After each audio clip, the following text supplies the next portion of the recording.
You're listening to Living Room on ReachMD. On this episode, we'll hear about challenges in treating rheumatoid arthritis patients with Dr. Robin Dore. She's a board-certified rheumatologist and an invited lecturer at the University of California, Irvine, in the Division of Rheumatology. Let's hear from Dr. Dore now. So some patients will present with a lot of pain and a little bit of swelling, and other patients come in with lots of swelling and very little pain. And so when we're trying to figure out what medicine to use for them, we need to look at the different characteristics of their disease.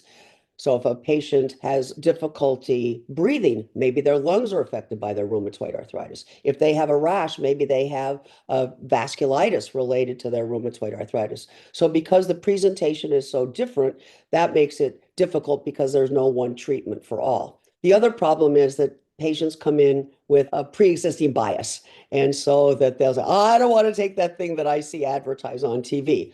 Or they'll say, I don't want to take this that my neighbor next door takes. So that very often they'll come in with this attitude that I don't want to take anything. Now, I had one attorney who came in and said, give me anything you want to, I want to get better. And I'm immediately thinking of all the potential side effects of the medicine, and that puts me in a spot. The easiest people actually to treat are those who have a friend or relative who has rheumatoid arthritis. So they know how disabling untreated rheumatoid arthritis can be. So it's a lot easier to go through the different treatment regimens with them because they want to take something that's going to prevent them from being like their neighbor or their relative.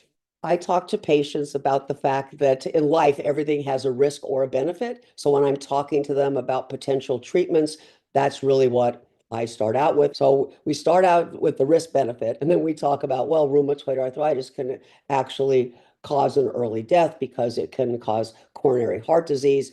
It can cause inflammation in the lungs, and that can cause you trouble breathing and perhaps an early death. So once they realize it's not just arthritis, then they're much more willing to at least consider taking a medication that has some potential risk. And I always try to follow the American College of Rheumatology guidelines. So when I'm talking to the patients, I'm saying my recommendations are data-based. And this is what the data suggests, and this is what I'd really like to talk to you about. So when we're talking about switching medications, the American College of Rheumatology recommends that we wait at least 3 months for a certain treatment regimen to be effective. Some of the patients just can't wait that long, and they'll come in and they'll send me a message at 8 weeks, say, Dr. Dore, this is not working. I just can't take this. And then I'll have them come in and we'll talk about a different alternative.